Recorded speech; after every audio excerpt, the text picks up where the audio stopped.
WhatsApp guys, আজকে থেকে বাংলাদেশের জ্বালানির প্রাইস বাড়ছে, যেটা খুবই নর্মাল আমার কাছে মনে হয়েছে। যদিও কেউ কেউ এটাকে নিয়ে সমালোচনা করতেছে, কারণ পৃথিবীর সব জায়গায় যেখান থেকে জ্বালানি যায় সেটা হচ্ছে মিডল ইস্ট। ইভেন মিডল ইস্টেও প্রাইস বাড়ছে, so it's normal for me.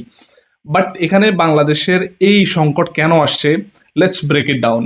বাংলাদেশে এই সংকটটা আসার মেইন কারণ হচ্ছে অফকোর্স এই ওয়ারটার কারণে। বাট এই ওয়ারটার চলার পরেও বাংলাদেশে যে পরিস্থিতিটা তৈরি হয়েছে, এটার একমাত্র কারণ হচ্ছে বাংলাদেশের কাছে সেকেন্ড অপশন নাই। বাংলাদেশে বেসিক্যালি এই ক্রুড অয়েল, এরপরে জ্বালানি, যত রকমের সার, এগুলো সব মিডল ইস্ট থেকে যায়। বাংলাদেশ স্বাধীন হয়েছে যে আজকে প্রায় 55 বছর, যেটার মধ্যে আমাদের কাছে এখনো পর্যন্ত কোনো সেকেন্ড অপশন নাই মিডল ইস্ট ছাড়া, যেখান থেকে আমরা অয়েল বা আমাদের জ্বালানি এগুলো কিনতে পারবো। বাংলাদেশের যতগুলো সরকার আসছে, কেউ বাংলাদেশের জনগণকে সার্ভ করে নাই। কেউ ইন্ডিয়াকে সার্ভ করছে, কেউ ইউএসএ কে সার্ভ করতেছে।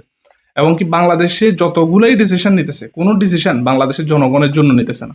বাংলাদেশে এবং পৃথিবীর সবচেয়ে ইম্পর্টেন্ট জিনিস হচ্ছে জ্বালানি, যেখানে বাংলাদেশের এই জ্বালানি নিয়ে কোনো রকমের পলিসি নাই, কোথাও থেকে কি করবে কোনো রকমের কোনো প্ল্যান নাই বাংলাদেশের। বাট এখন যেহেতু আমাদের কাছে কোনো অপশন নাই, সেহেতু আমাদেরকে অফকোর্স মিডল ইস্ট থেকেই কিনতে হবে, এবং কি স্ট্রেট আমাদেরকে ব্যবহার করতেই হবে। তো গত পরশু দিন ডোনাল্ড ট্রাম্প তার ট্রুথ সোশ্যালে প্রায় 7 থেকে 8টা পোস্ট করছে এই ইরানের স্ট্রেট নিয়ে, স্ট্রেটটা খোলার কারণে। এরপরে ইরানও সেটার রিপ্লাই করছে, যেহেতু লেবাননে সিজফায়ার হয়েছে, সো ইরানও স্ট্রেট ওপেন করার ঘোষণা দিছিল পরশু দিন। এবং কি ট্রাম্পও সেটাকে কংগ্রেচুলেট জানাইছে যে, এবং কি সে এটাও মেনশন করছে স্ট্রেট অফ ইরান, এটার মানে হচ্ছে ইরানেরই অংশ এই স্ট্রেট। এরপরে ট্রাম্প একটা ট্রুথ সোশ্যালে পোস্ট করে যে তারা নেভেল ব্লকেট হাঁটাবে না, যেহেতু ইরানে এই স্ট্রেটটা ফ্রি করে দিছে, সবার জন্য ফ্রি করে দিছে। বাট ইউএসএ বলতেছে তারা এই নেভেল ব্লকেটটা হাঁটাবে না, তারা কোনো রকমের অয়েল বিক্রি করতে দিবে না ইরানকে, এবং ইরান থেকে কেউ আসতেও পারবে না, যাইতেও পারবে না।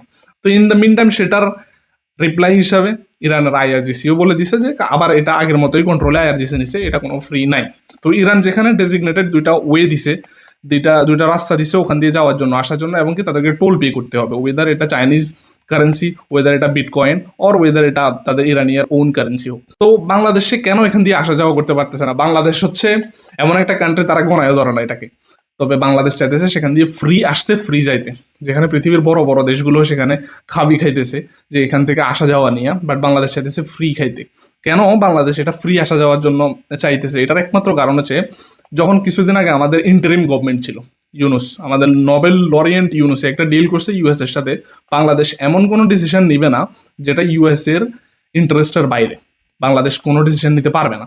সো এটার কারণেই বাংলাদেশ স্টেট ব্যবহার করতে পারতেছে না, এবং বাংলাদেশ এই টোল পে করেই আসতে হবে, এবং কি এই ডেজিগনেটেড ওয়ে দিয়েই আসতে হবে। এখন বাংলাদেশ যদি টোল পে করে, তাহলে অফকোর্স এটা ইউএস এর ইন্টারেস্টের বাইরে, বাংলাদেশ সেটা করতে পারবে না।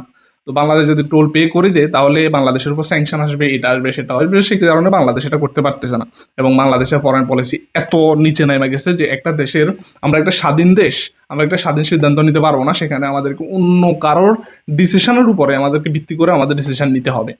এবং বাংলাদেশের একটা অয়েল রিফাইনারি হচ্ছে ইন্ডিয়াতে, বাংলাদেশের অয়েলগুলো ইন্ডিয়াতে যাবে, সেখান থেকে রিফাইন হয়ে বাংলাদেশে আসবে পাইপে দিয়ে। যখন 2005 সালে বাংলাদেশকে অফারও করা হয়েছিল সৌদি থেকে যে বাংলাদেশে একটা অয়েল রিফাইনারি বানানোর জন্য, বাট বাংলাদেশ এটা রিজেক্ট করে দিছে। বিকজ কারণ বাংলাদেশের সরকাররা তো আলটিমেটলি বাংলাদেশের মানুষকে সার্ভ করে না। যদি সেখানে বাংলাদেশের একটা রিফাইনারি হইতো, তাহলে বাংলাদেশের মানুষের কর্মসংস্থান বাড়তো। কালকে মিডল ইস্ট একটা আর্টিকেল রিলিজ করছে, সেটা হচ্ছে বাংলাদেশের ফরেন পলিসি ব্যাংক্রাপসি হয়ে গেছে। বাংলাদেশের ফরেন পলিসি বলতে কিছু নাই। আমরা নিজের অয়েল রিফাইনারি ইন্ডিয়াতে বানানোর জন্য দিছি, আমাদের অয়েল সেখানে রিফাইন হইয়া তারপরে বাংলাদেশে আসবে। এখন এই সমস্যাটার মধ্যে সবচেয়ে বেশি পড়বে Bangladesh.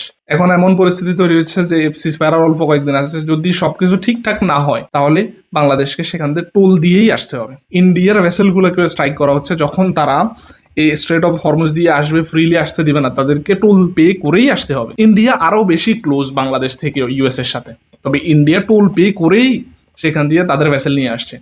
India Chinese কারেন্সিতে toll pay করছে, যেখানে চায়নারা হচ্ছে ইন্ডিয়ার সবচেয়ে বড় অপোনেন্ট। বাট কি করবে, করতে হবে। এখন তাদের কাছে জ্বালানি নেই, তাদেরকে টোল পে করতে হবে। এখন তাদের অপশন আছে এটাই, তাদেরকে চাইনিজ ইয়নে পে করে তারপরে তাদের ভেসেল ছুটাইতে হবে এখান থেকে। অ্যাজ আ বাংলাদেশি, আমি আমার সরকারকে জিজ্ঞেস করতেই পারি, I have the right to ask my government.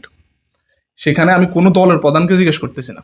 এই সরকার সবার সরকার, ওয়েদার এটা বিএনপি, আওয়ামী লীগ, বিএনপি, জামাত, সবার সরকার হচ্ছে এটা। So we all have right to ask to the government. এটা কোনো পার্টিকুলারলি কোনো দলের সরকার না, এটা বাংলাদেশের 20 কোটি মানুষের সরকার। আমরা সবাই সেই রাইটটা আছে জিজ্ঞেস করার সরকারকে, এবং কি আমাদের লজিক্যাল পয়েন্টগুলো সরকারের রিপ্লাই দিতে বাধ্য।